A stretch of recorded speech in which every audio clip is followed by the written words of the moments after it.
I am ready. Hold on a second. I'm just gonna play Oh. some music in the background for a minute. hmm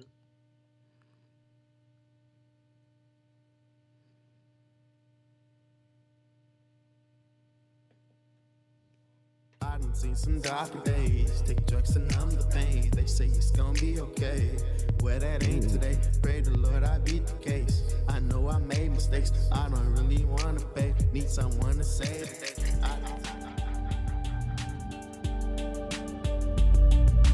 For those of you all that are already listening in live, we'll get started around noon.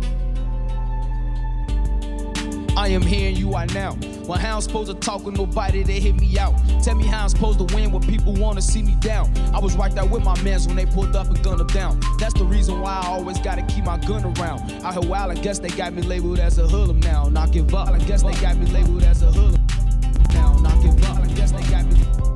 I'm here now. Let me tell you how to win. You gotta give it up. Everybody not your friend. Labeled you a hoodlum. How you gonna win? It's your frame of thought that changes your predicament.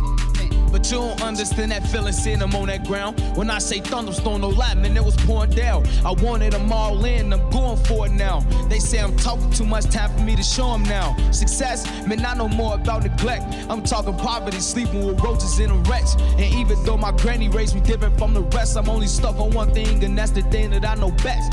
Been there, I done that, I seen them on the ground. You think it was pouring then, keep looking to the clouds. Tomorrow's a brighter day, but you gotta stay focused. Let bygones be stepping stones, forget about the roaches. Rats are everywhere, even when you ain't sleep. Being sidetracked by drama is definitely for the weak. Turn your pain to prosperity and your passion to a flame. Ignite it around the world, make the people hear your name. Leave a legacy, is that basically what you telling me?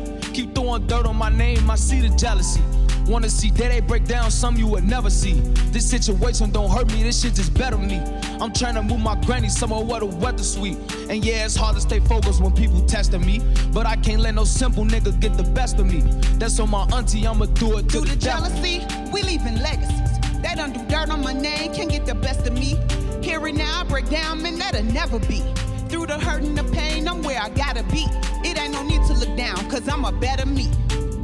I understand now that life is only what you make it. And if you want it, they ain't gon' give it, you gotta take it. But look, the journey ain't gon' be easy, so don't mistake it. Be sure to always trust yourself and forgive out the hatred. And cause you was dealt a certain hand on me, you gotta take it. I get it, if I want my dreams true, then I gotta chase them. Chase them. Chase them.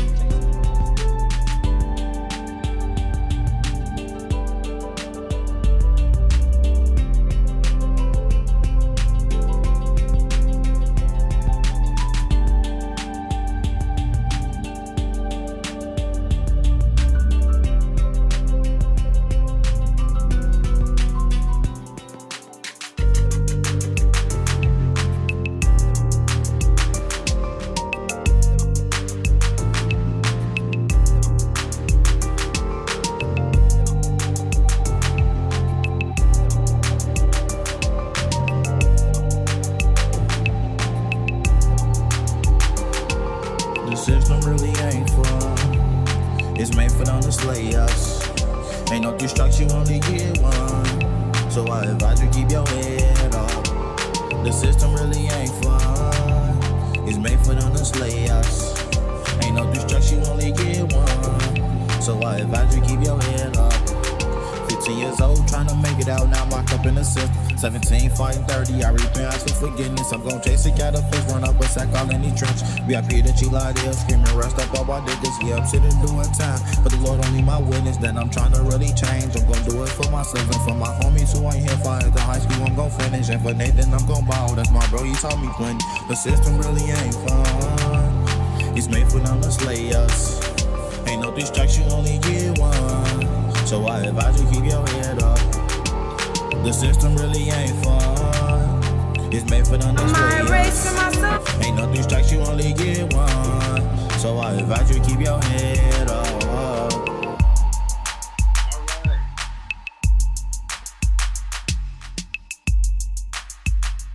Good afternoon. If you're in Central or Eastern Time in the United States, and good morning. If you're in Mountain or Pacific, welcome to Confine and Isolate and Free Write Arts and Literacy in the Baldwin Protocols reading series. For the last 20 years, Free Right has provided arts education for criminalized youth in Cook County, primarily at the Juvenile Temporary Detention Center, but also more recently at Cook County Division 10. Free Right also works with our students when they are released and begin work as community navigators. And we're doing so this year as part of the Access to Justice initiative. We understand that when our young people are released, they're working hard at looking for jobs, trying to enroll in school, forwarding their arts training, trying to figure out how to get a driver's license, a passport, and they're helping their colleagues figure those things out as well. In that work, they are making their communities safer and stronger, and it is our responsibility to support them in that. Today, we're in the midst of a pandemic. We can argue that we've been in the pandemic of youth incarceration for many, many years now. As a result, our guests today have some stories to tell. They are alumni and grad students in our artistic disciplines, community navigators, and we have one other program director, and we're going to have a conversation about what it means to be confined and isolated, and how the lessons they learned as they fought for the affirmation of their humanity continue to bless them in the current moment, and how it might bless you. You're looking at our screen, and you might notice that our participants have chosen to use pen names. We respect the rights of our young people to not have to represent themselves publicly as formerly incarcerated at every moment. But trust me, you're about to hear from some beautiful and brilliant young people. Welcome to Confine and Isolate. And before we even get further started, enough respect to Elgin Bukhari Smith on all the technical things happening in this conversation today. And he's also what's going on? The other Free Right Arts and Literacy Program Director present with me today. We're going to start kind of how we start in the classroom and just see where people are at, right? These young people have kind of guided us in the evolution of our pedagogy over the years. And so we're going to, begin by having that at display. So let me hear from you all from 0 to 10. Tell me how you feel today. And, and then tell me just a little bit more about where you're at in this moment, in this coronavirus madness. Diasi, you want to start? So what's up right now? I'm feeling good, so I'm like at an 8. Hope you can see me. Hold on. Yeah, so I'm like at an 8. I'm feeling good today. All right. Right now, during this moment, so I've been working at home a lot, so right. I've just been trying to stay safe. Right. Free C30, how you feeling? I'm feeling good. On the scale of 1 to 10, I'm feeling like a 7. I got a slight headache, but I'm still good. I'm up. Had breakfast. I'm feeling good. At this moment, in the bed. I had played like GTA a little bit, feel me, this morning. And here we are. So I'm just trying to, stay safe. And, just stay on top of emails for work and stuff like that. Cool. All right, thank you. And Young God, how you feel?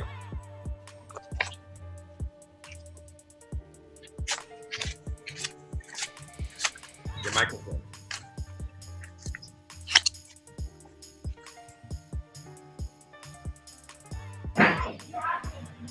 Back around to him. Elgin, how you feeling today? Yo, so today I'm feeling pretty good. Had some coffee this morning. On a scale from 1 to 10, I'm probably I'm a 10 today, man. Just seeing the way that we can participate and interact with folks. It makes me really excited to see everything that we have the potential to do. So thank you guys so much for everyone that's joining in on the stream right now. This is the first time we ever did anything like this. So, yeah, man, hope to do more. And I hope the sound is coming through okay and everything. So, thank you guys so much. And I'm feeling good. Roger.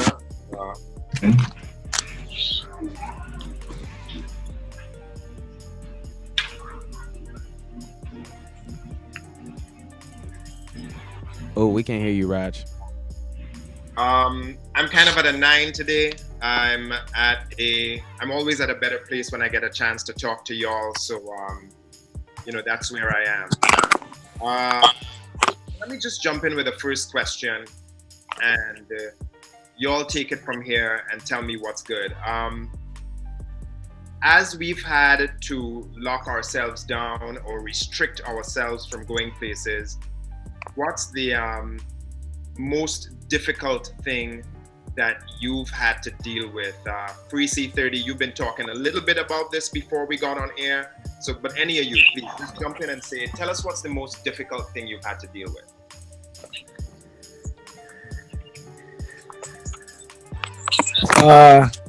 Well, like, so you mean as far as in here or in there? You feel me? Like, Well, I mean, in here first of all. But if you want to expand and talk about like the similarities of in there, like you can do that too. I'm gonna be honest, and like me being like brutally honest about it is like this lockdown in like no way can ever compare to like a real lockdown ever. Like not even the slightest in any way possible. And if you are able to draw a comparison, the only person that can is a person that has been incarcerated. Like I don't feel it's fair that if somebody that's never been incarcerated or been behind like bars to or a cell, you know what I'm saying, a locked door, you know what I'm saying? Like, I mean, and there's many different forms, you know what I'm saying, that you could be like closed in. But like coming from like a instance of where like, you know, like you on a very long tier or like deck or a floor and you in a cell, you know what I'm saying? And it's like you either have a cell or you don't. And everyone else, you know, on that strip of like different cells, like adjacent from each other and down from each other on a long hallway with a door at the end of it that can close. And on the other side of that door is another office with a door where a guard would be, you know what I'm saying, who's supposed to like look out for y'all, or, you know what I'm saying? When both of them doors close and you have your door and it's closed and can't nobody hear you, and you in that room and it's like brick wall and there's like just a sink in the bed, you know what I'm saying? Like that's like, it feel like a real lockdown. And you try not to, you know what I'm saying, think about like that person probably can't even hear you, you know what I'm saying? There's probably other people on the deck kicking the door, tweaking, yelling like, you know, CO, and they not trying to hear them and they already yelling. So you definitely not gonna get hurt if you're farther away from the door. You know what I'm saying? I remember being the furthest person from the door. So like just sitting there and then not having, you don't even got no clock in your room, you know, or no watch or no way to, you know, no sense of time. So you just like, that's just, you just stuck. So you're saying that the sense of not being heard is one of the ways in which it feels even more isolating than, or I shouldn't say even more isolating, but it underscores the fact of being locked away. Is that what I'm exactly? Yeah, like that's like the that's the thing that always like kind of got to me the most. I feel like is like I'm in there in a situation where like I'm locked behind this door and you in that little bitty room and you might need tissue, or you know what I'm saying, you might be having a heart attack, you know what I'm saying, you might can't breathe, like, you know, it's been time, like, you know what I'm saying, like they might mace, you know what I'm saying, the whole deck or something, or the wing or whatever, and then y'all in y'all rooms now, you still coughing, you know what I'm saying, 'cause you can't breathe, and then it's like, you gotta hope, you know what I'm saying, you better hope, you know what I'm saying, that somebody check on you in time, but like you was hitting it on the head on that point of like not being heard, you know what I'm saying, like, so your cries for help, like even if you could muster up a cry, you wouldn't get heard, and then you locked behind the wall, so no one can come for you. Right. You know what I'm saying? But that person can't hear you. Right. So you stuck. And then you supposed to have this little button on your wall that like alerts the, you know what I'm saying, officer to come check on you, but that don't work. And that's probably hasn't worked for like 100 years, you know? Right. A lot of facilities be old. Right. Anybody else want to chime in with that? Young hey, Bob? and Roger, sorry to cut you off. No problem. Miss Obama just let me know that she was trying to join back in. So she was saying that she's waiting on like to get accepted back into the Oh yeah, just check your joint, Raj. Yeah, because I said I don't have her. She's not listed here. Tell her to try to call back in one more time and everything. Yeah. Tell her I'm gonna send her a new invite. All right. Yeah. Thank you. Meanwhile, Young God, you wanna jump in and tell us a little bit about what's been most difficult for you in this coronavirus lockdown, and maybe what it recalls for you of being incarcerated?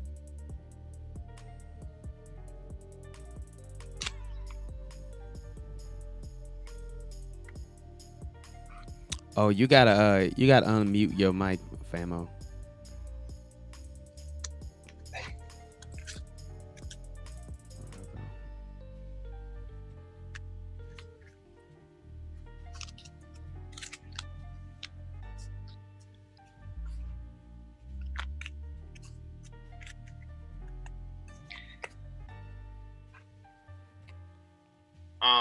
Let me switch that conversation over to Santana.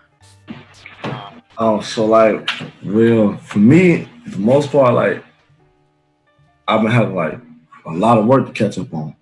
So like, me being in the house a lot, it kind of helped, but at the same time, all my job and work is online now, so I gotta be like on point every second, or I'm gonna be like delayed and backed up.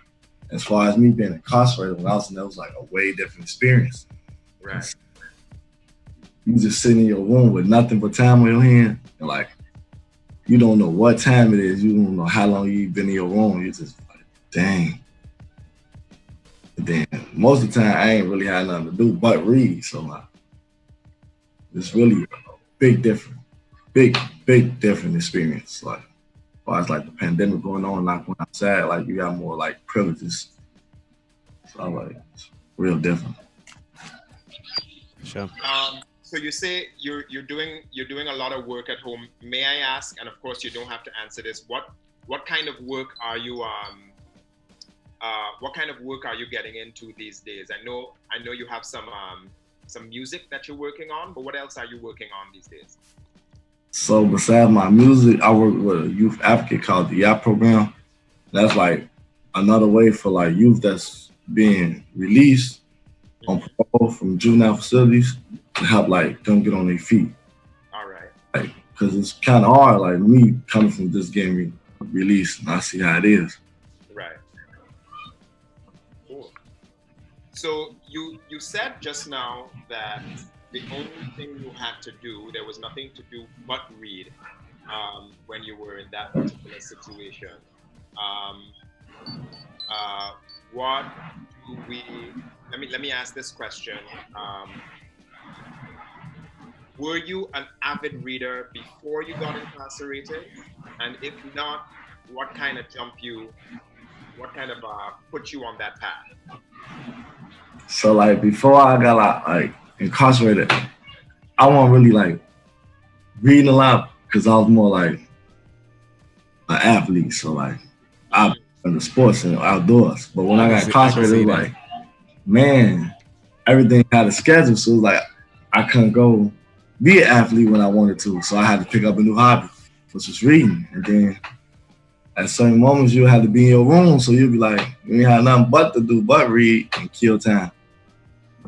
Or write music. And that was like therapeutic for me. So I stay sane. It was a way.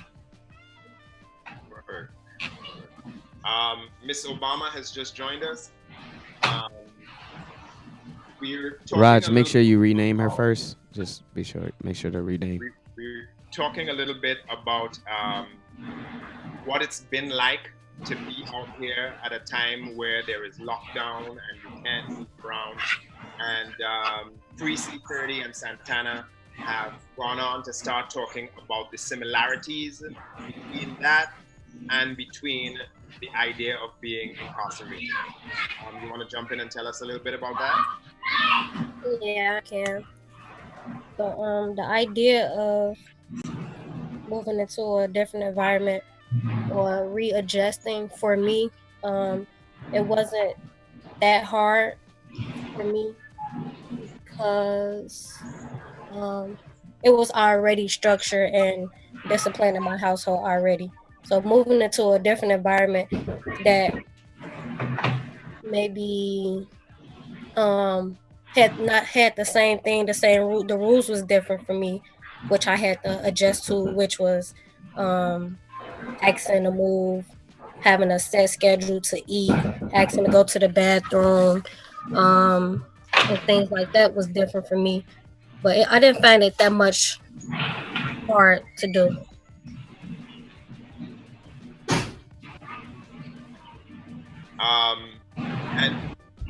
And now that you've come out, right? Santana is just telling us about reading being one of the ways in which he started to cope, because things that he normally did before he couldn't use to cope.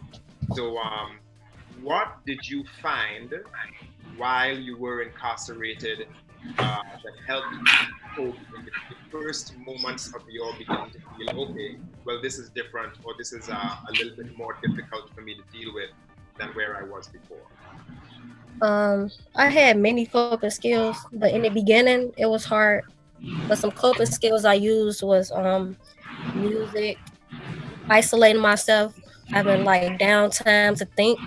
One thing I would do is, in place of talking to mental health, I would just write things down, everything that I felt or I felt that I didn't want to share with others. I'll just write it down. I'll read it a couple of times, and then I'll say, okay, how can I change this? And then I'll just rip it up. Sometimes I'll just sing to myself, write, and listen to music. That was about it. Because I didn't really trust the process of sitting down, talking to someone about my problems, and I still don't. Like I always felt like, what could the next person do? Like I just felt like putting my problems on somebody else is just, I just don't like doing it. So I rather write it down, say it to myself multiple times, and see what ways I can change it and what I can do about it, and then just rip it up if I feel like it's that confidential. If I feel like it's not, I'll just write it in my journal so I can go back to it and see, okay, on this date, I felt this way. A year later, let me see how I feel. Or a month later, see if I'm making progress. Okay, let's go. So I'm often talking to people about what the significance of writing has been for me in my ability to change my thinking, even outside of my ability to write a poem, right? But my ability to actually control how my mind might respond to something. Go a little deeper in that, and also tell us what is the significance of your ripping that stuff up after you wrote it down. The significance is just it's a relief.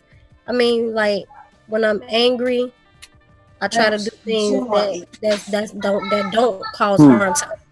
So ripping it up is just leave it alone. It's like it's an outlet. So it makes me feel like, okay, if I don't want to hit this person, I could just rip this paper up. Right. Excellent. I see we have Marshawn is here joining us. How are you today, Marshawn? I'm good. I was in the studio last night. Okay. What you working on? Yes, All right. So I just dropped like 3 songs yesterday. Okay. So I'm about to upload them onto YouTube. Yeah, some of my new material. The studio decent out here in Vegas. I had to pay $90 for the studio for like 3 hours, 2-3 hours. All right. I mean, that's still a decent price, all things considered. Yeah, for a professional studio, yeah, it is. I'm gonna upload the pictures when I get done. There you go. Okay. There you go. But I'm good. All right. We already jumping into it, Marshawn, and we've been talking to people about having to be confined and not be able to move around too much while you're out here, and how that compares or doesn't compare to when you were incarcerated, and talk a little bit about that, and feel free to expand on anything you feel like saying where that's concerned. I mean, well, it's really different because, of course, you can't go nowhere and stuff like that. But when you actually locked up, it's a different momentum. You know what I'm saying? It's not the same. Like you have freedom even though you have to stay in the house or do whatever, you can still breathe, smoke. You can't do that when you're in a cell. Right. So that's the difference. And Santana was telling us that he started reading, right, as one thing. Miss Obama over here is telling us that she started writing down things she wanted to change about herself and ripping them up. If you had to pick one thing that you started doing while incarcerated that assisted you in doing that time, what you would say it was? That assisted me? Yeah, like if you say, Santana said he started to read. Miss Obama said she started to write and tear up that writing. What did you start doing while incarcerated that helped you handle the fact of that being locked up? Oh, my writing, cause I ain't know how to write before I got locked up. I ain't know how to rap or nothing like that. Now my shit going up. I ain't know how to do all that. Okay. But it gave me a sense. It gave me a sense of mind. It gave me a thought process to really think about what I want to do. Write my goals and shit down. It give you time to sit down and think what you gonna do with your life, basically. You know what I'm saying? Instead of if you actually in the streets, you really don't get time to think because there's too much stuff going on. And that's how people get locked up quick, man. They get trapped in the streets. Too much is going on so fast, you really don't got time to reprocess or really sit down and think like you in a library or something. You know what I'm saying? Right. So I'm gonna ask you to go even further. Tell us a little bit of the story. You say you didn't know how to write, you didn't know how to rap and shit before you got incarcerated. Tell us a little bit of the story of how you began writing and rapping while you were locked up. To be honest, it was free write because I wasn't writing before I went to free write. You know what I'm saying? Until I actually learned the craft and stuff like that. But before I was locked up, I asked my brothers and them was rapping. You know what I'm saying? And they always, oh, yeah, you can't rap. So when I got locked up, shit, I tried it. I just come off my story on paper and shit. People started liking it. So that was my passion. I liked it. Yeah, I loved it. That what gave me joy. Word. I damn near broke down in the studio yesterday rapping. You know what I'm saying? Speaking my life story. That's how. If it could touch me like that, it could touch other people. And people told me that my music touched them. And that's what I'm trying to do. I'm trying to change souls. Yeah, I hear that. Free C30. I'm gonna come back to you real quick. And I just want to remind you all, when I come back to you and I ask you a question, feel free to throw it over to one of the others if you remember that there is something that they can speak to that as well, right? So Free C30, you and I have had hella conversations since you've been released, and there are any number of ways that it seems to me that you found or evolved for yourself or decided upon how you were going to deal with this moment in order to get through the question of being locked up. Speak to any one of those moments or any of those things you think that were most useful to you during that time. Cool. So I keep thinking back, you know what I'm saying, to being cause it's a difference. I could break, you know what I'm saying? I did 5 years from when I was 15 to 20, and I could really break down so much differences and little things to help. Cause it's everybody incarceration was different, even though we all been incarcerated. We have one shared experience, but I know people that's been locked up, but never locked down. Cause that's a whole different world too. I remember being in an ID home in 2015. And we got into a big riot, you know what I'm saying, outside, and we jumped the wall, and it was a whole bunch. And everybody's like, oh, this is the craziest thing, you know what I'm saying, the kids ever done here. And we had just got a new superintendent at the facility, and he was from Detroit or something. What was his name? Where you from? PIC, where you from? He's from Detroit. So they oh, he's the crackdown guy. He's not tolerating no bullshit here. So he's gonna show you guys, you know what I'm saying, what's the consequences for doing this. Mm-hmm. So usually, you know what I'm saying, when we get into fights and stuff, you be in your room for like a day or 24 hours. And at first, it used to be like, when you fight, it'll be 24 hours from that time where you'll be locked in your room. And it's a little room. Like that's like a real little room.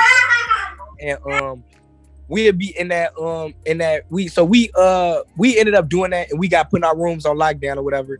And they told us that we was we had to have a hearing officer come, and they was like, you know, they gonna tell us how long we finna be in the room.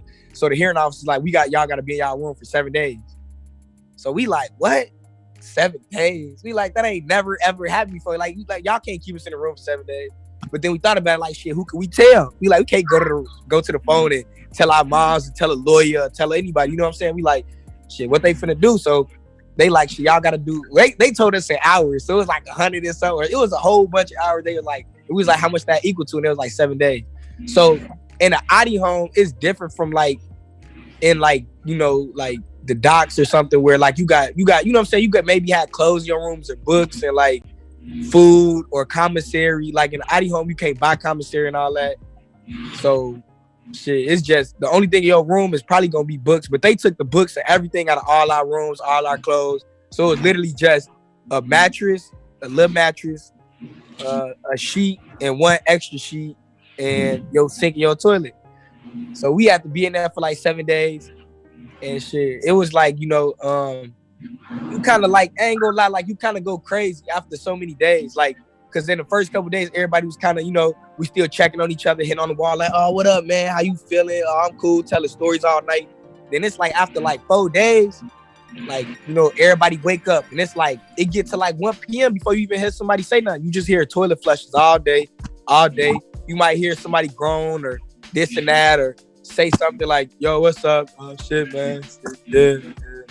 Then they go back to sleep. Like, you just sleep all day. You try to sleep. And then we couldn't have no books. So it's like, this shit was real messed up, but you know that, you know what I'm saying? And like trying not to think about how locked in you are in that room. I remember me and you was talking about that, Roger, was like you could get in like you could get yourself in a real deep dark place if you really, really sat down and like really, really thought about like when you was in that room on lockdown, and, you know what I'm saying? Like you can't get out that room no matter what. Like if your mama died, your grandma, like yo, you know what I'm saying? Anything in your life can happen right now. Like that door gonna be there and that's gonna be closed. Like, and me, I had a set number of time. So like there was no cut time. There was no getting out early. I could be the best person in the world. I could help if an officer would have fell out and had a baby, I could have helped her deliver a baby. I remember stopping guards from getting beat up, all type of stuff. Helping other dudes, you know what I'm saying, from getting jumped, stopping people from taking people food, all that. But that don't never get you out early. Like you gonna always sit down and you don't get no, you know what I'm saying? You don't get extra for nothing. It's just, you gotta stay strong and not think about how locked in you are in that room. You know what I'm saying? I remember making faces and making weird noise to kill time, like doing push-ups. Like, cause it's like you in there by yourself. So I'm in there making funny noises, like, you know what I'm saying, you used to do when we was kids. But like you in that cell, like, am I tweaking? I'm like, oh, I'm going crazy. I'm in here doing like weird stuff. I'm like, I don't be doing this. You know what I'm saying? I'm like, oh yeah, it's cause, you know what I'm saying, these people trying to break into my brain, you know what I'm saying, mess me up. But it's like, I got to just try to stay strong and fight through this. Like, I know it's going to be a day when I get out. So I'm not going to let my brain, you know what I'm saying, deteriorate. Right. I'm going to come back to a point you made there, Free C30, about it doesn't matter what you did. That stuff wasn't registered. That stuff wasn't having any impact on the time that you spent incarcerated. But I see Young God has rejoined us. So I wanna, you know, throw the conversation back to him again. Where you go? Oh yeah. So yeah, we were just talking about like now that we're locked down in this coronavirus moment, how has that been similar or not similar to the moments of being locked up? And you know, and feel free to expand on that and talk about like how you dealt with it, and you know, like how did you first deal with it, what you discovered to help you deal with it, and how that went. I mean, I was second guessing it. I was like, my man, like I be thinking a lot, so sometimes I'm an obsessive thinker. So I be thinking like it's stuff bigger than the coronavirus, like the government, the Secret Service, and all this that's going on. So due to all this stuff that's going on, my thinking just go further, and sometimes I be overthinking situations. So I just look at it like I look at it from all aspects. I weigh out all my options, but I still it's something going on. It's something going on that's killing people. But you got to understand the coronavirus has been around for a minute. If you look on the back of bottles and stuff, and everything that's going on, it's been around, but it's I don't know. I think a lot on situations, but as far as with this being something similar to locked up, no, it's nothing similar to that. It's nothing similar to that because we still have freedom. There's still our choice. We still have a choice to go outside. You know what I'm saying? And now you don't have no choice. You see what I'm saying? Like you can't do what you want, but you can do what you want out here. You take your own risk. Right. So you just identified yourself as an overthinker. Would you have identified yourself as that when you were incarcerated? Do you feel that the period of your incarceration kind of developed that in you? How would you? What's the relationship? Yeah, I developed a lot as being locked up because I read on a lot of knowledge and it expanded my mind, and I prayed for it. I prayed for knowledge, wisdom, understanding, and he gave it to me. He gave me knowledge, wisdom, understanding. So now he unlocked a part of my brain that has me to think beyond other things. So now it came to me. It came to me while I was locked up. You know what I'm saying? I seek knowledge, and that's just one thing I do when I was locked up. I work out and I read. You know what I'm saying, to stay out of trouble. I used to work for a big textbook company, right? And there was this whole project I did one time where I was investigating how people came by their literacy, right? Like whatever kind of literacy, whether it was they're good at music, whether it was they're good at cooking, but what is the print literacy thing that brought you to that? So Santana is talking about he started to read more, you talking about you started to read more, etc. I know for a fact that Miss Obama and Free C30 and Marshawn also talked a little bit about that. Each of you, go around and tell me, while you were incarcerated, what book or what piece of writing was the most important piece of literature for you to encounter while you were incarcerated? I can go first. Before I got incarcerated, I didn't read much. I probably just used to do the audio read. But once I got incarcerated, people used to tell me you should read this book, I'm like, no, I don't want to read. And one of my staff asked me why you don't like to read? I was like, because when I'm reading, it's boring. It loses my interest. I can't continue to. I probably read a line or two and be like, oh, I don't want to read this. It's not interesting. So she gave me this book called A Piece of Cake by Cupcake Brown. And I read it. When I read the first 2 lines, I just kept reading it. And every day she asked me what chapter you on now? What chapter you on now? And I read it in 3 days. And I looked up I actually read this book, but I noticed I read it because I could relate to it. It was an urban fiction book. So I was like, only books I can read is the books that I can relate to, that catch my interest because I can relate to it. So then she kept on giving me urban books. I started reading the Cartel books. I started reading Tracy Brown books. And then she threw some other books in there, she threw in Think and Grow Rich. And then I just kept on reading from there. And Think and Grow Rich it's not an urban book at all. It's a book that teaches you how to expand your mind to different things, and it's on a whole nother level.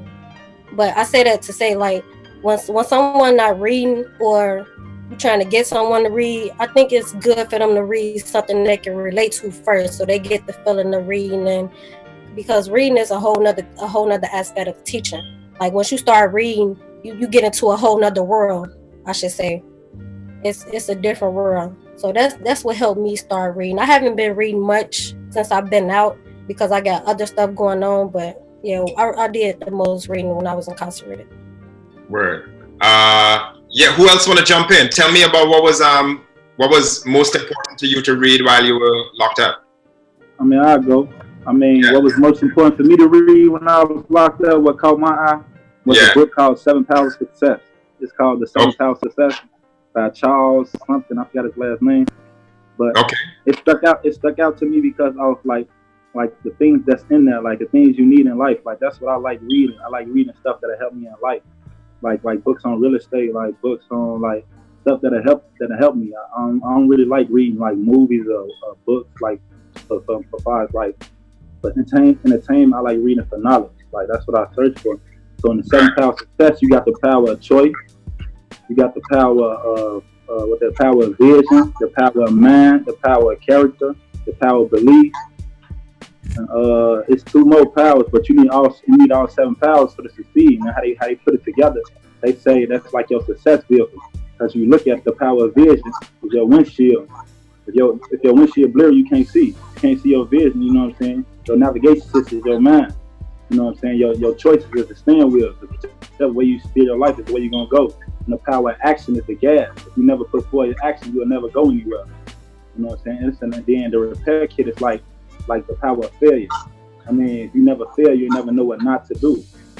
So that's you got to get back up, repair, and keep moving forward. So that book stuck out to me because of the things that's in it and how put everything together. And like I learned a lot from it. One of the ways for me that I feel like I've come by some clarity at one point in my life is by changing how I eat, right? So for instance, at the beginning of this year, for about a 6-week stretch, I went completely plant-based, completely vegan. And of course it changed my body, but it also changed, like I feel like I achieved a kind of clarity I had not achieved before.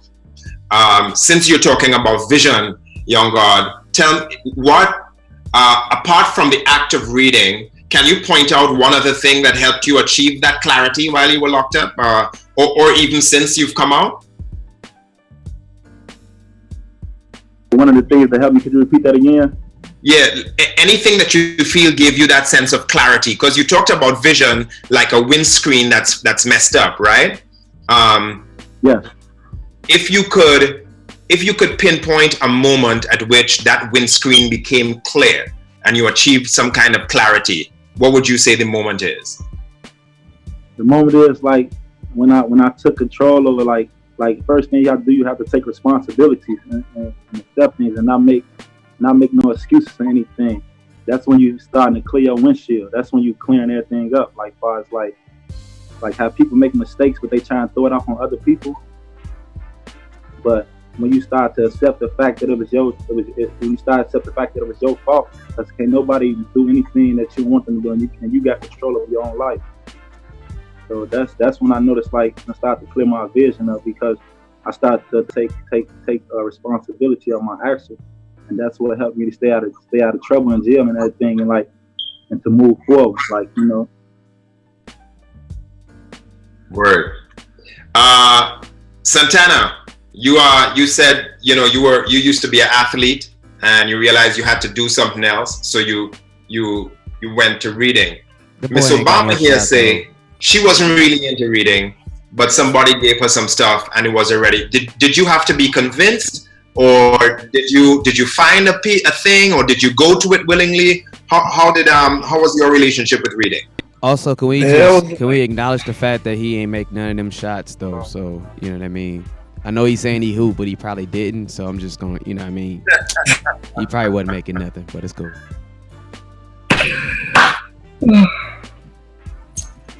I do got several trophies, but you know I ain't even gonna speak on that.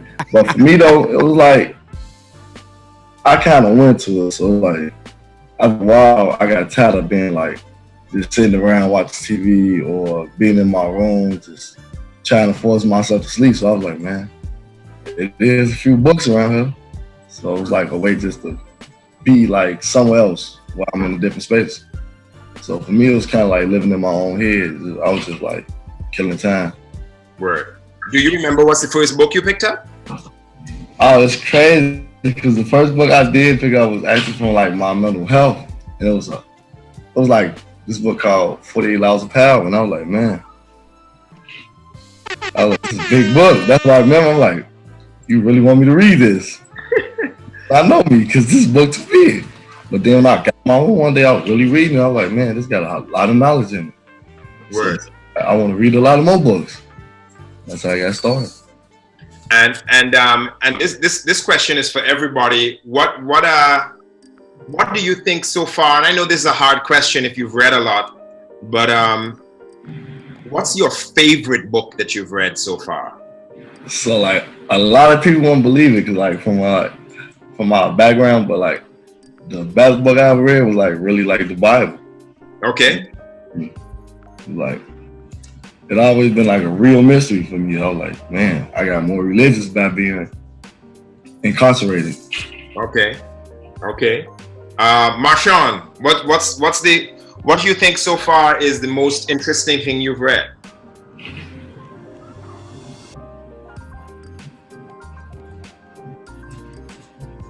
Marshawn, you good over there?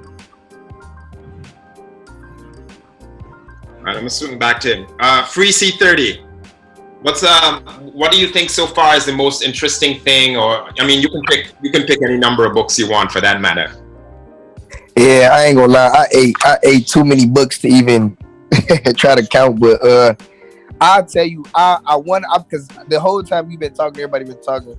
I've been definitely listening, but I've been trying to categorize my number one because I got so many books that have been very influential in my life. Because I had phases of my life, and I grew up from a child, teenager to a man, like while reading and everything, and like being incarcerated. But I would definitely say what pushed me off the cliff and to make me like who I am, the man today, is probably Michelle Alexander's The New Jim Crow. That like did something like, cause like after I read that book, that's what made me kind of lose the lust of like that gang culture and lifestyle, because I realized there was a bigger system that was like, you know what I'm saying, over our people and oppressing us and help shifting and gearing our brains towards the you know what I'm saying, the stuff that I was into and that I you know what I'm saying, that we make look beautiful and think that's amazing and cool and all that, you know what I'm saying, that type of stuff. And realizing that, you know what I'm saying, it's strategically placed in our life and it's there. And why you think, you know what I'm saying, where you grew up looked like it was, you know what I'm saying, did it always look like that? Where did things come from and connecting the dots and things like that? But that and The Prince by Machiavelli, Think and Grow Rich, 48 Laws of Power, like those for sure. But them definitely books. They're like, but like I think Michelle Alexander's New Jim Crow is very, very helpful in my life. But what got me a comprehensive reader and like a like steady touching books and paper and flipping pages was The Cartel. Ashley and Jaquavis Coleman, like them urban fiction writers, like they got me like picking up and getting used to reading, you know what I'm saying, hundreds and thousands of words a day. And then once I got good at reading and seeing those words and being familiar and not irritated by holding a book, I'm like, well, let me put some potency and some education and some knowledge in my life. And then that's where I was able to, you know what I'm saying, get to those books. Can you speak a little bit more about that whole, you said that being irritated by holding a book. Can you speak a little bit more towards that? Yeah, so when I first started, like, you know what I'm saying, like, well, when I was a shorty, like, I remember, like, my OG used to always try to, like, make me read, and they used to be, like, real irritating, because I used to be, like, you know, like nobody kind of, I felt like when I was a kid, like, nobody wanted to read, you know what I'm saying? People only read because they probably got in positions and places where, you know what I'm saying, like, they work or their school or something is forcing them to read. So it's like irritating. And to me, I'm like, well, I don't want to do it unless I get to a place where I have to, I'm forced to. And then I'm, you know what I'm saying, I'm seeing people and hearing people like, you know, who read for enjoyment and pleasure and entertainment. And I just didn't buy it at first because I'm like, you know, books are boring and, you know, stuff like that. But like for some reason as a kid, I fell in love with words. Like that was my thing as a kid. Like I could always, like, you know what I'm saying? I had a very, very, very extensive vocabulary since a really little kid. Like that was like my thing as a kid growing up, you know what I'm saying? In schools, like the teachers always knew like, well, he the vocabulary dude, you know what I'm saying? But I didn't, but I could read really, really well. I just didn't like to read. I just like, I could read, comprehend like really good. Like I was always before my years. And then end up getting locked up. And then I sat in rooms all day and read and be in a day room and TV areas reading. I remember it got so bad. Like I remember dudes used to even fight over books. Real talk. Like we used to fight over books in jail. You know what I'm saying? Because we didn't even have enough sometimes. And people used to want the books other people had.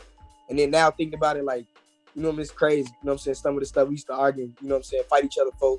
When really, you know what I'm saying, I remember one time we made a little circle, you know what I'm saying, like on our own without the staff and nobody prompting us. We was like, let's talk about these books and shit, you know what I'm saying? Let's talk about 48 Laws of Power. Let's talk about bettering each other. And you know what I'm saying, being for each other as men. You know what I'm saying? Like, because, bro, we not enemies, you know what I'm saying? But like, yeah, you know what I'm saying, going through that type of stuff. And then, like, you know, seeing myself like reading all the time, and I was like, I have to look back and laugh at myself. Like, I remember my mom used to try to force books in my hands, and now I pick them up. Like I used to get in trouble for having books in my room, man. I used to get in trouble because they used to have too much books in my room. They used to give me, bro, all type of shit, man. I used to get in trouble. What they used to do to us, bro, that was contraband. I used to have to do hours in my room extra, having books in my room. My bad, I'm getting a little irritated. It's like, bro, jail, prison, all that shit so fucked up, bro. Like, you know what I'm saying? They're trying to find any way to just hurt you, feel me? And like, we had extra books in our room to read, or some people used to like throw them in a sheet to like work out with. And they used to like try to get on that for books. And I remember arguing them. Be like, for book, for really? Like, you proud of yourself, but like locking me in my room or telling me to go up early, or, you know what I'm saying, like trying to hurt me, take my points and my grade away for reading.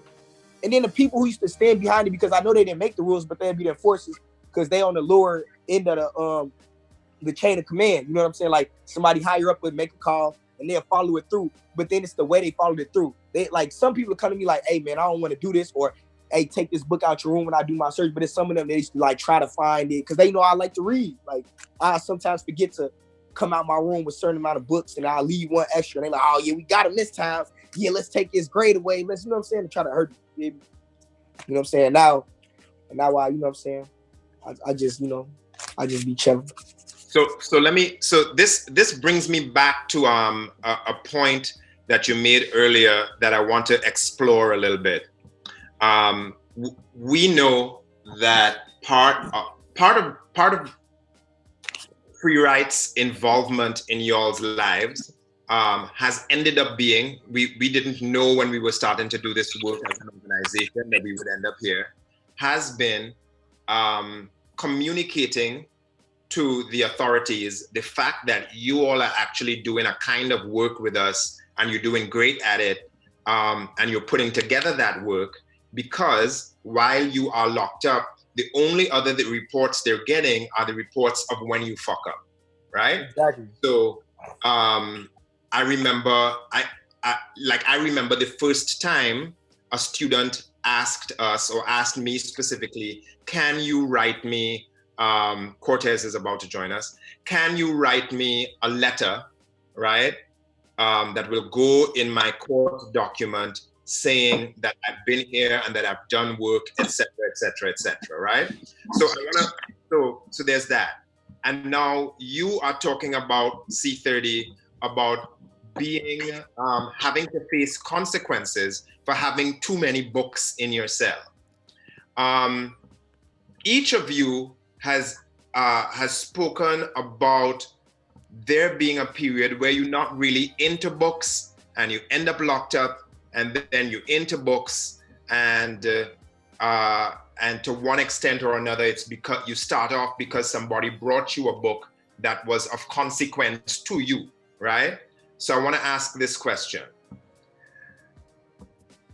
At what point of your education as a shorty, before you get locked up, did it stop being fun? Because I don't know any little kids who don't like to go to school for them first 2-3 years, right?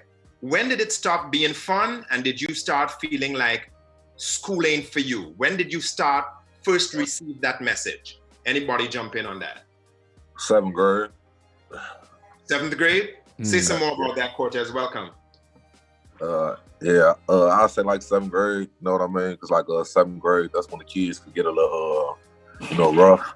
You know what I mean? Like 7th grade, you kind of still finding yourself. You know what I mean? Like you still like that's kind of 7th grade. That's kind of the grade where you start like, you know what I mean? Where like you start picking what females you like. You know what I mean? Where like that. That's kind of like when you really start picking your style. You know what I mean? But then again, at the same time, some people can't even pick their style because, you know what I mean? Like, they got to go out what they people can provide for them. You know what I mean? Like, so I mean, I say like 7th grade, because that's when people start getting like rude. Like people say what they want, you know what I mean? Like in 7th grade.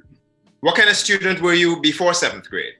Before 7th grade, I was like on the road principalist type kid. But then I don't know, it's something like when I got in that 7th grade, you know what I mean, started smoking weed. Then, like I said, I mean, class was still class, but I just find myself like thinking about other stuff, you know, like zoning out a little bit in 7th grade. Cool. Miss Obama, what was the most interesting book for you? What is your most interesting book that you've read so far? And what's the point at which school stopped being interesting, if that's a truth for you? Who stuck to be interesting in a book? Yeah, tell me first, what's your most exciting book you've read so far, and when did school stop being interesting for you? I'll stop. Okay. The most exciting book I've read and I'm still reading is Think and Grow Rich, Behold the Pale Horse by Cooper Williams. Cooper. I'm still reading that book. It's a lot of information in that book. Yeah, that joint is in the classroom too. Yeah. So yeah, one of my staff gave me that book too, and when I started reading, I was like, I really don't want to read about this stuff. Nope. But as I went through it, it was information like real life information, like that they don't want you to know. And I was like, okay, maybe this is something I need to read and learn more about, do more research. Because she also taught me, like, when you read, don't just read and believe everything that you read. You have to do your own research behind it and look into it. But yeah, I'm still reading that book as well. I agree. And what age did school? School never stopped being interesting to me. I'm still going to school now. The only thing I hate about school is certain people. Like, I mean, school is fun to me. It's always been fun to me. But certain people that go to school, it's not there for the right reason. And that's been Speak on that. I noticed that since probably high school. I did most of my high school years incarcerated. But high school, like, it'd be like they just come to school just to talk to girls or just just to be there. They just come just to be there. I'd be like, okay, now they in the way. Y'all, they not learning. They not trying to do nothing. They here for the wrong reasons. So yeah. So school never stopped being interesting to me. I still like school. Marshawn, Young God, when did school? Cortez is talking about he was an honor roll student until 7th grade. Free C30 said that he was the vocabulary guy in school. But so I guess I'm trying to be leading with my question a little bit. There is some point for young people, especially for young people of color, young Black people, that education begins to fail us, right? And I'm trying to map for you all, like, as far as you all kind of understand, where did education start failing you? Right, like Marshawn, Young God. Yeah. I'm not gonna lie, bro. Like, at what point in school did you like, this ain't for me no more? Yeah, go. I mean, the ID homeschool was decent because they double up your credit. You know what I'm saying? Even though I couldn't even stay in the classroom, though, I was getting sent upstairs every day. But you know what I'm saying? I still graduated. They got them credits though, because I was in there for so low. So I still graduated though. You know what I'm saying? It's different from a regular school. That shit, it's easy. You know? So I mean, if you don't got education and you go in an ID home, you can actually get some credit though. You know? Right. What is what's the term about send upstairs for those who probably don't understand what that means, Marshawn? You said what? So you mentioned the term of sending me up. I kept continuously getting sent upstairs. Can you explain like what that is for like people, for some of our viewers who may not understand what that means? Like getting upstairs, like getting in trouble. You know what I'm saying? Getting in a fight. You know what I'm saying? Talking back to staff. You know, talking, disrespecting the teacher. But it's because we live down like upstairs from a school area. I'm gonna elaborate on that. Being upstairs mean like, okay, so we was in one building, but school was on the lower level of the building. Upstairs was the living situation. So when we had school, everyone had the option, or it was mandatory for you to come downstairs to school. But if you had any type of like consequences from the night before, if you did anything to prevent you from going to school, which was being a distraction or causing trouble, then you had to stay in the living situation, which is upstairs, and they'll probably just bring you a packet to do on in the living situation, which was on the pod, the living pod. Or stay in your room until school is over with. For sure. Thank y'all, man, because it's such an interesting relationship as far as like us being teachers in Free Write and then having to navigate getting, because like our classroom is also in the school area, so it's like a whole nother thing to just navigate getting y'all to get down to like our class and whatnot. And I don't know if this was like a thing for real, like as in like, but I heard a lot about staff using like our class as a means to keep y'all like at bay or something like that. You know what I mean? Was that like a real thing that was happening where they would try to like like they used to use y'all as like a thing to hold over our head, like, oh yeah, y'all ass keep tweaking, we not gonna let y'all go to Free Write, or like they'll overly like not try to move us to y'all, you feel me, just to blow us, because it'd be like they know we over, like, man, forget whatever y'all talking about, you know what I'm saying, we trying to go to Free Write, you feel me, and they'd be like, well, you could wait, or they'll fake call stuff. You know what I'm saying? You remember how you used to do that? Set the food. You better and then like hold it and let go, and then try to talk like we don't know they be trying to splodge, you feel me? But they'll try to definitely like use y'all as a way to get to us, like, you feel me? Because they know we want to be with in y'all classroom. So let me ask this question, and I want everybody to answer this in a kind of a way, in whatever way you feel like. You all have all talked to one extent or another about the difficulty of being locked up and what you learn about people because you read, what you learn about people because you was in that situation. And I've been around y'all, some of y'all, since you've been released, and I see how you all move in the real world, I think that you all have a sense of people. You all know people in a way that's beyond your years. Talk a little bit about how learning to deal with those distractions while locked up, how they're helping you now as you're trying to walk through the world, as you looking for work, as you're trying to go to school now. Like, what are you seeing that maybe you may not have been able to see before? Anybody jump in? Jump in, Miss Obama. You jump in first. Okay, I'm gonna have you repeat the question because that was a lot. let me shorten it up a little bit then. Okay. I'm assuming that being incarcerated and having to deal with people in that particular kind of situation has enabled you to be able to see people in a different kind of way, right? Mm-hmm. How do you feel that helps you navigate now that you are?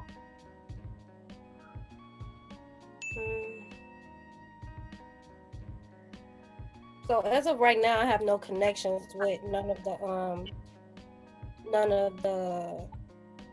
Adi Home staff, like the employees that work there.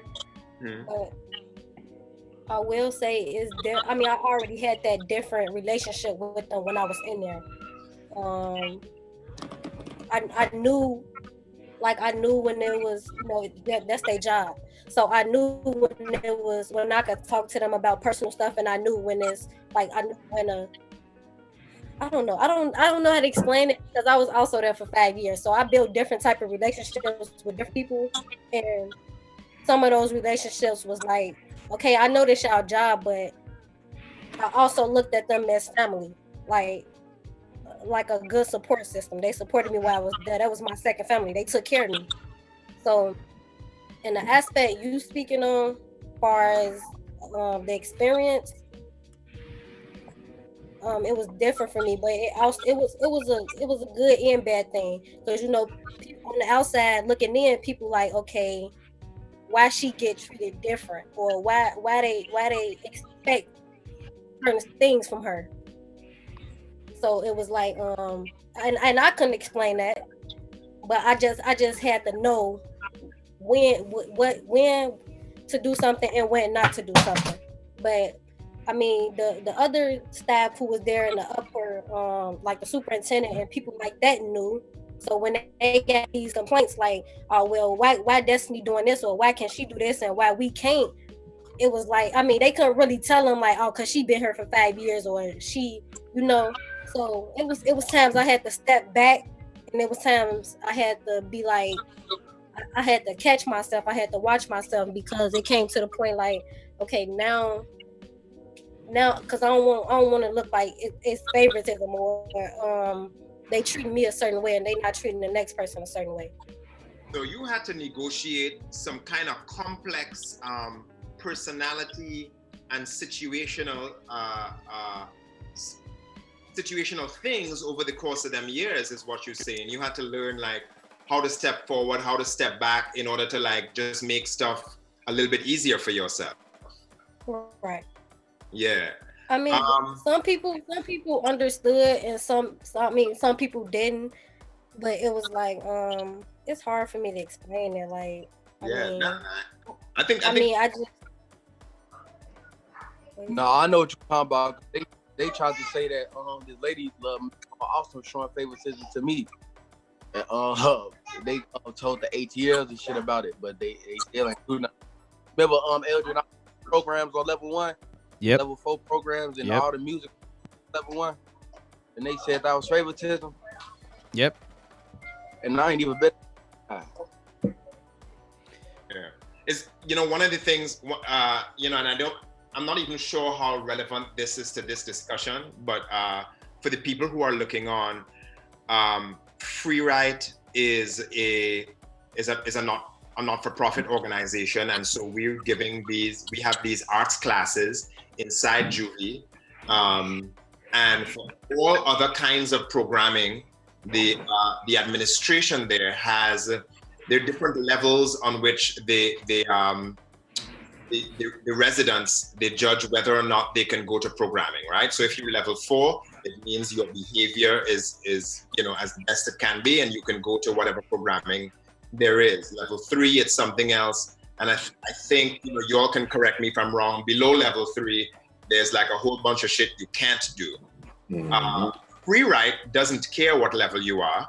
Freeride wants you if you level 1, level 4, whatever, because we recognize that the ability to participate in this sort of community is useful for people when they're having the most difficult time, right? And so this is what some of these young people are talking about when they're talking about being threatened with not being able to go to Freeride, or having their levels like automatically lowered, so then they can't, even though Freeride was never preventing people from being able to come. So we're almost out of time, and I want to give people a little bit of chance to like just say their piece, say what they're working on. And I'm starting to get the feeling, based on, you know, we've gone past an hour like real smooth, without getting, you know, into some of the depth I know we can get into. But so everybody take 1 minute or so. I want you to wrap up. We're gonna start with Young God. Like, you are right now walking through the world this way. Tell me one thing that you're taking from being locked up that is helping you negotiate the world now.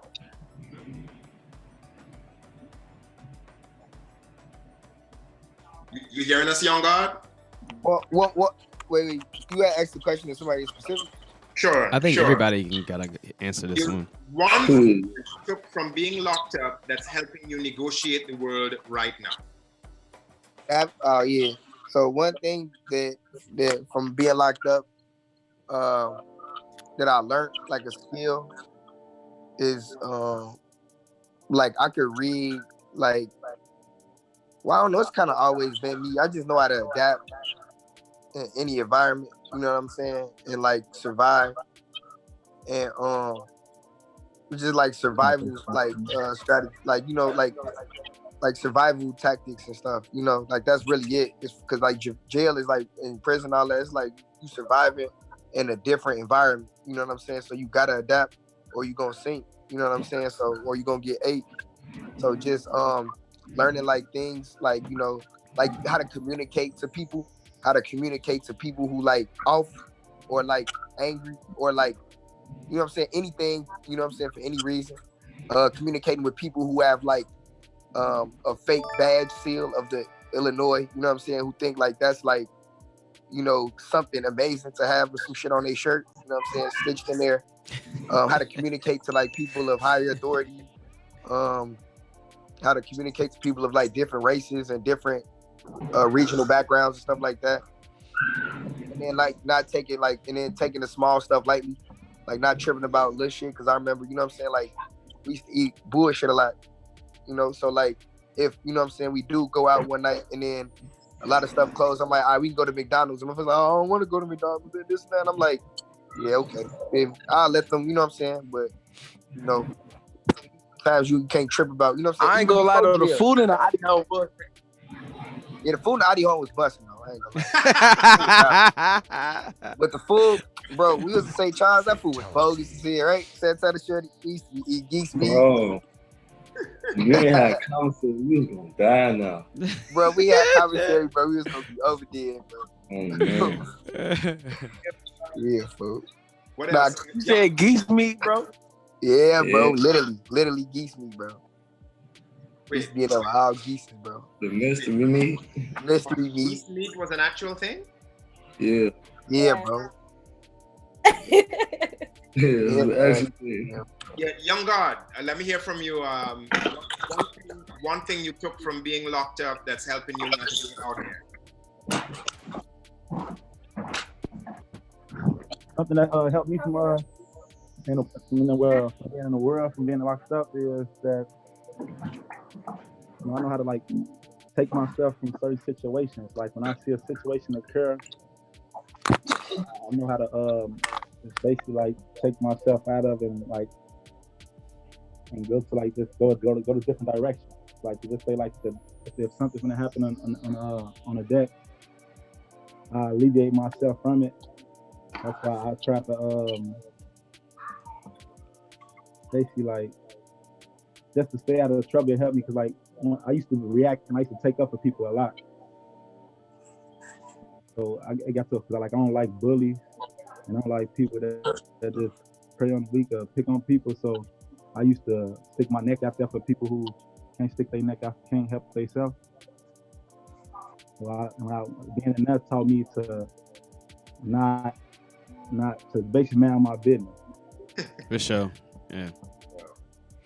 Miss Obama, one thing you learned from being locked up that's helping you navigate out here.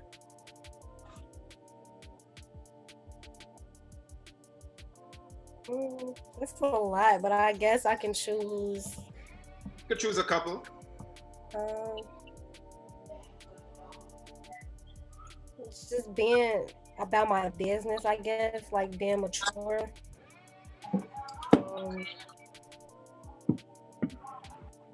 Yeah, I mean, when I was in it, I had myself. That's how I looked at it. I ain't had nobody but myself. So I had to do everything for myself. I had to make sure things got done. And then at some point, like I was even like calling my people and like doing stuff for them on the inside, making sure that like they was good. You know, basically I'm just like making phone calls to other people, telling people, oh, well, can you do this for my mom? Could you make sure my mom's straight? Like stuff like that. So basically, yeah, just stand on top of my business. Word. I'm gonna put a pin in this because one of, you know, I think we need to have this conversation, this public conversation once a month or something, right? And have different topics. One of the things I want us to talk about in the future, Denzel, Free C30, we've had this conversation a couple of times about the ways in which you all have had to fight your own cases in multiple ways, right? And so I want to have another conversation about mitigation, in which y'all lead that conversation, talking about the ways in which you had to handle your own business. So yeah, thank you for that, Ms. Obama. Cortez, what did you bring from inside that's helping you navigate out here? Pretty much like what she said. Like, I learned how to make my own lane and stay in it. You know what I mean? Like, man, like, cause when you in jail, bro, like, I ain't gonna lie, man. It's like you came in there by yourself, you gonna leave out by yourself. So it's really up to you if you let these other residents send you off. You know what I mean? Like you came in, like I said, man, you came in by yourself, you gonna leave by yourself. Don't nobody, like she just said, don't nobody really got you how you got yourself, you know what I mean? Like, don't know, and it's the same way out here, you know what I mean? Like, at the end of the day, your homies on the block, they your homies. But nah, actually, let me take that back. So it's a difference between the guys and your homies.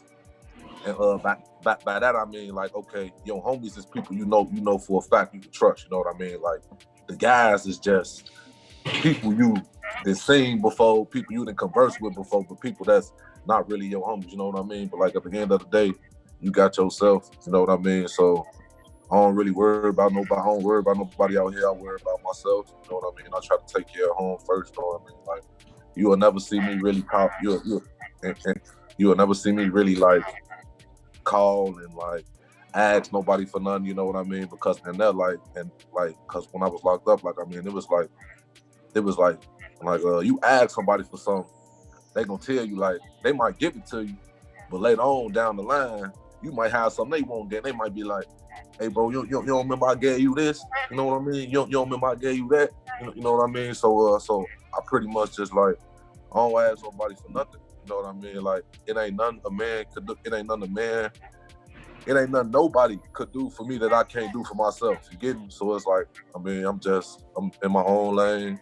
You know what I mean? Like, if you my homie, you my homie. If you one of the guys, you one of the guys. Period. Like, I'm just in my lane. Right. And I learned how to stay in my lane. You know what I mean? Cause before I got locked up, man, I was silly, bro. Like, I was silly, playful. You know what I mean? Like, I was all that, but then like jail, like when I got in there, bro, like all that silly and playful stuff, like that's looked upon as like a weakness. You know what I mean? Like, you end up being playful, you end up being silly. They gonna look at you. They ain't gonna look at you like, oh, they ain't gonna look at you like, oh, he cool, he funny. Nah, they gonna look at you like, oh, he a goofy. You know what I mean? They go, oh, he a goofy, he a clown. You know what I mean? Like, so all that silly and playful stuff, like I'm not even really a playful person no more. Like, you know what I mean? Like, but I'm surviving. You know what I mean? I'm surviving. I'm making it. You know what I mean? Like I said, I'm in my own lane. You know what I mean? Like, it's people out here that's trying to get in my lane. You know what I mean? Like, it's people who want me to put them in my lane. You know what I mean? So like, I be on some. You know what I mean? Like, I'm independent. You know what I mean? Like, I'm gonna do what I do regardless. You know what I mean? So just isolation. That's really what I learned. The isolation, the technique of isolation. Like, isolating yourself. Sometimes that's the best thing to do is isolate yourself. You know what I mean? Because with isolation comes nothing but time. I mean, with time, you think. You know what I mean? And thinking in jail, that's all you could do is think. So yeah. Word up, Santana. So one thing I took from like my incarcerated experience is definitely like understanding circumstances and situations. Cause like once you understand that, you'll understand a lot more. Cause I like realize people act differently in certain circumstances and situations. So like once I learned how to adjust with that, like maybe the things people say they don't mean to come off in that certain way, but it was the way I took it. So once I understand how people come from different backgrounds and stuff like that, I was able to interact more and network more. That's one thing I'm definitely learning, especially like during this time. Cause like, man, I got out. It's a whole pandemic now, and it's like, you sneeze the wrong way, like people ready to fight, like literally. like what's going on at this time. So you gotta understand like situation and circumstances. Sure. One thing I definitely learned. Cool. And Marshawn?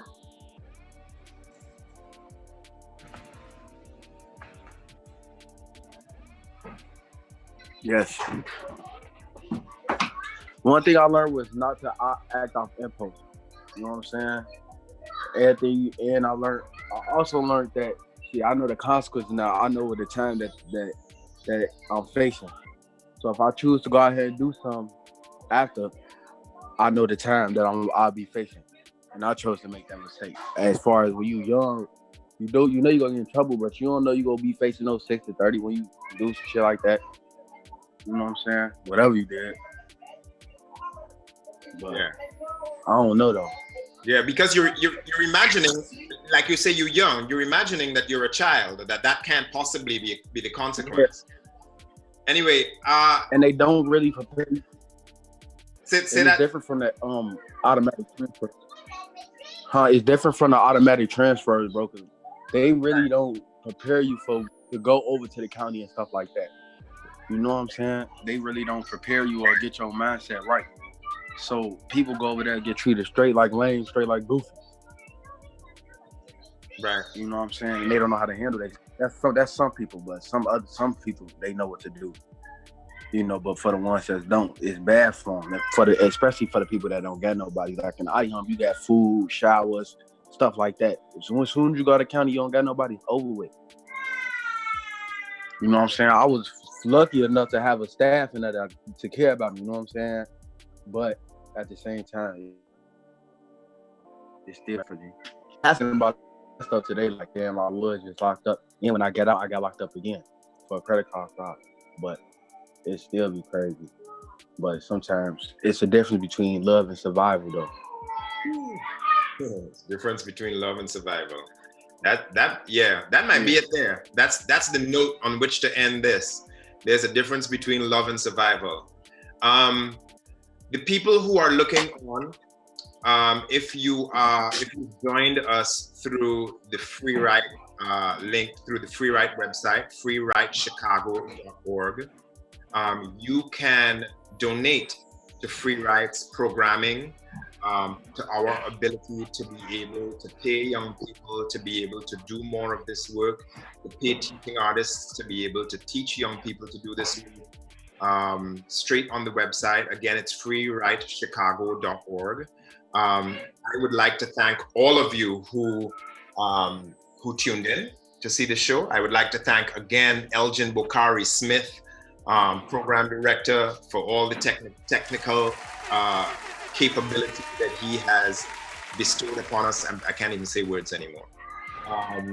And I would like to thank, of course, Young God, Free C30, Cortez, Marshawn, Michelle Obama, and Santana for being so absolutely generous with their time and their experiences. If you're looking on and you dug the conversation that is going on today, this was supposed to be a one-time event, but I'm already feeling that we've only started to plumb the depths that we could get to on some of the discussions that we could have, and that maybe this is a conversation we need to be having with the public once a month, at least while we're still in quarantine. So send us a note if you think this is a good thing. Send us a note, and again, send us money, right? And we'll make sure this happens. Let's just go out with everybody telling me, as you leave out, how you feel on a scale of 0 to 10, and give the people one word to go out on. Young God, start with you. How are you feeling on 0 to 10, and one word to go out on? Your microphone. I said I'm feeling a 10. I'm feeling a 10. I'm not feeling a 10. Every time I wake up, I'm blessed. I'm blessed to wake up every day. All right. Thank you. 3C30, how you feeling, and one word to go out on? I'm feeling like a 10, and I'm feeling I'm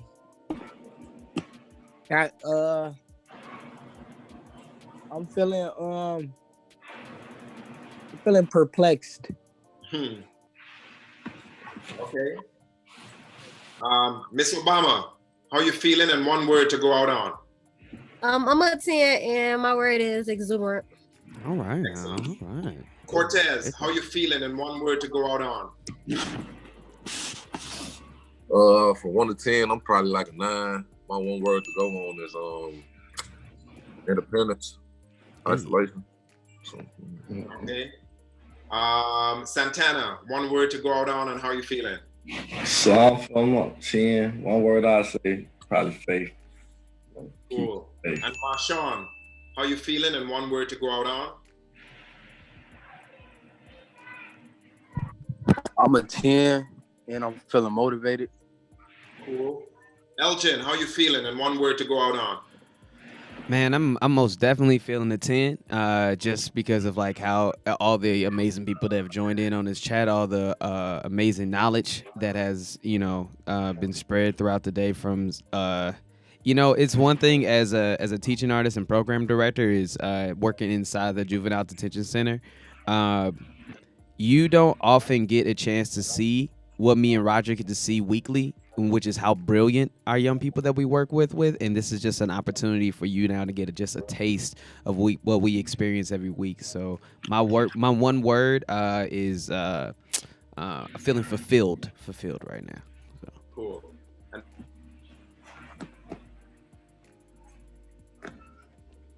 Roger, you froze. It's all good though. one love. Talk to y'all soon. Thank you guys so much for everybody who's joined in on this chat, in this conversation.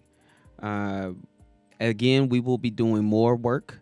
This has been the first series for Broadwin Protocols done on quarantine. We will be back again on Thursday with Stomping Grounds. Stomping Grounds is an open stage that is free for young people. There are ways that you can sign up, but just join us on Thursday around 4 o'clock to 6 if you want to experience Stomping Grounds for yourself. Thank you guys so much for listening in on Baldwin Protocols reading series called Confined and Isolated. If you would like to donate and you're in the chat, just go to the link at the bottom and you can continue to just donate to Free Write Arts and Literacy so we can continue to pay our alumni for this amazing work that they've been doing.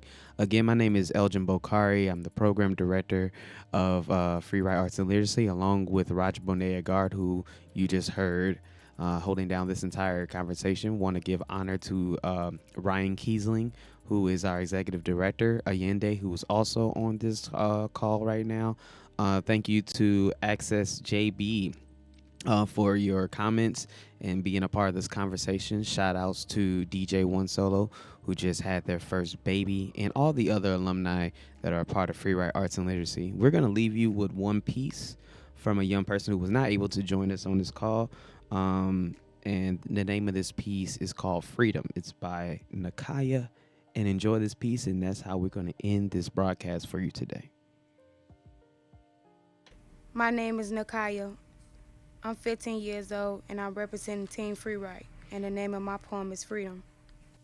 Why you wanna fly, blackbird? You ain't ever gonna fly. Freedom is what we need. Life is real, it's not a dream. Why can't they just set us free? Locking us up doesn't make us weak. Why you wanna fly, blackbird? You ain't ever gonna fly.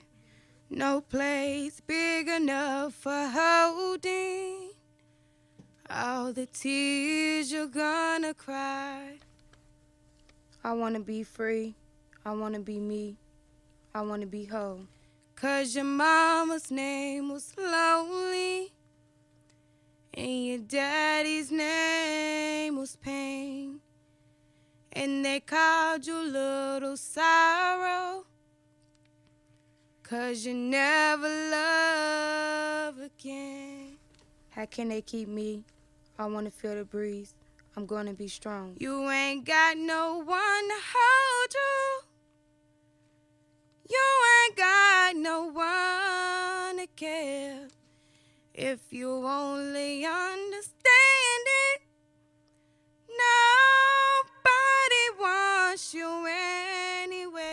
Locking us up makes us stronger. We want to be treated fairly. We want justice. We want our broken wings to fly again. So why you wanna fly, blackbird? You ain't ever gonna fly. Why you wanna fly, blackbird? You ain't ever gonna fly. Thank you. Enjoy the rest of your evening. Good night. Well, the rest of your day.